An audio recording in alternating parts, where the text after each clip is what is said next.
हमारे प्रधानमंत्री वजीर आजम नरेंद्र मोदी साहब ने हाथ जोड़कर अपील की है, 140 करोड़ देशवासियों से ये अपील की है कि देशवासी 22 तारीख को घर घर में दिया जलाएं। मैं पूछना चाहता हूं कि क्या ये सियासत है या मजहब है? क्या है ये? मैं वजीर आजम से हाथ जोड़कर यह पूछना चाहता हूं, क्या आप मजहब को सियासत के साथ क्यों जोड़ रहे हैं? मेरी विनती है आपसे, अगर आपको यह हासिल है कि आप 140 करोड़ जनता को अपने स्टेज से और अपनी कुर्सी से यह पैगाम दे सकते हैं, तो मैं अपनी छोटी सी कुर्सी से क्या यह पैगाम नहीं दे सकता कि मैं 20 करोड़ मुसलमानों से अपील करता हूं कि वो दिया न जलाएं। हम दिया नहीं जलाएंगे, वो हमारा मजहब है। हमने आपको कहा है कि ईद के दिन तुम भी आओ ईदगाह में? क्या हमने कहा है कि रोजे तुम भी रखो? जब आप आजाद हैं, आपके त्यौहार से हम खुश हैं, आप अपनी इबादत में लगें। मैं मोदी जी से एक और अपील भी करना चाहता हूं। वो अपील यह है मेरी, इससे पहले राम मंदिर ही का मसला खड़ा हुआ था तो डिब्बा जला था गोधरा में, और फिर हजारों घर जले थे, हजारों मुसलमान जले थे, उनके कारोबार खत्म हो गए थे। मैं अर्ज करूंगा कि दिया जलाने में देश की 120 करोड़ जनता अगर दिए घर में जला रही है और राम धुन कर रही है और श्री राम के नारे लगा रही है, तो वो अपने काम में लगे रहे, लेकिन दूसरे अल्पसंख्यक लोगों को परेशान न करें, रास्ते पर ना आए, किसी को परेशान न करे। यही धर्म सिखाता है, मजहब नहीं सिखाता आपस में बैर रखना। हिंदी है हम, वतन है हिंदुस्तान हमारा, हम इसी शान के साथ रहेंगे। हिंदुस्तान में हमको रहना है। हमारे पुरखों ने कुर्बानियां दी थी तो इसलिए नहीं दी थी कि हम यहां से चले जाएंगे। हम यहां रहेंगे और पूरी शान के साथ रहेंगे और पूरी ताकत के साथ रहेंगे और हमारे हुकूक के साथ हम यहां रहेंगे, और जरूरत पड़ेगी तो हुकूक के लिए लड़ेंगे और जाने देंगे। और देश को जरूरत पड़ेगी हमारे नजरानों की और हमारे खून की, तो हम खून की नदियां बहाने के लिए पहले तैयार थे, अब भी तैयार हैं। लेकिन यह बात बड़ी वजाहत के साथ मैं अर्ज करना चाहता हूं कि आप जिस कुर्सी से यह ऐलान कर रहे हैं, वहां से यह ऐलान भी करें कि जहां लोग अयोध्या ना आए ज्यादा तादाद में, ट्रेनों के अंदर हंगामे न हो और मुसलमानों को परेशान न किया जाए और दूसरी किसी कौम को भी परेशान न किया जाए। मैं 120 करोड़ जो दिया जलाने वाले हिंदू हैं उनसे दरखास्त करता हूं कि वो अपनी बंदगी में, अपनी प्रार्थना में, अपना जो काम उन्हें दिया गया है उसके अंदर लगे रहें, किसी का दिल न दुखाएं, किसी का घर न जलाएं और किसी को परेशान न करें।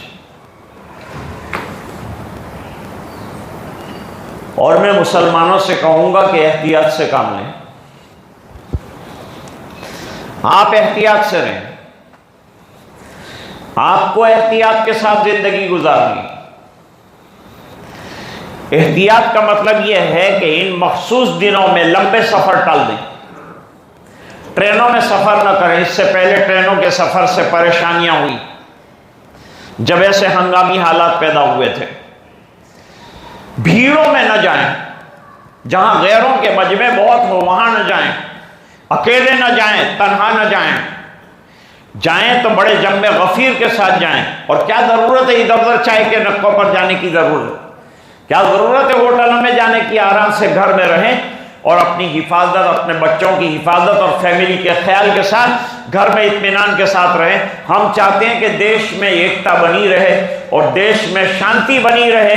ओम शांति कहने वाले शांति का आह्वान करें।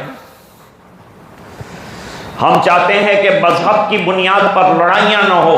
मजहब जो है वो लड़ाइयां नहीं सिखाता। दुनिया का कोई भी अच्छा मजहब दूसरे मजहब का एहतराम सिखाता है, दूसरे मजहब के साथ रवादारी का एहतमाम सिखाता है। लिहाजा उन तमाम चीज़ों को मलहूज़ नज़र रखना पड़ेगा। आज के पैगामात में 3 चीज़ें अहमियत की हामिल है, बल्कि 4 चीज़ों की अहमियत है। मेरी तफसीर तो अभी बहुत लंबी है, अगर चलेगी तो आप परेशान हो जाएंगे, इसलिए मैं लंबी तफसीर और इसकी तफसील में नहीं जाना चाहता। लेकिन आपको आज की सूरत अपील कर रही है कि ईमान वालों, ईमान पर कायम रहो, शिर्क से बरी रहो, दूर रहो। हमको दूसरों की ये मजहबी चीजों में दाखिल होने की शरीयत बिल्कुल इजाजत नहीं देती। लिहाजा एकता का झंडा उठाकर गलत काम मत करना, वरना ईमान से हाथ धो बैठोगे।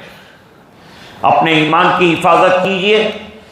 हिंदुस्तान में हमें मुसलमान बनकर रहना है, दूसरों के साथ रहना है, रवादारी रखनी है, अखलाक रखने, अच्छे मामलात रखने, भाईचारा रखना है, सब करेंगे हम। लेकिन इनकी बंदगियां हम नहीं करेंगे, इनकी मंदिर की घंटियां हम नहीं बजाएंगे।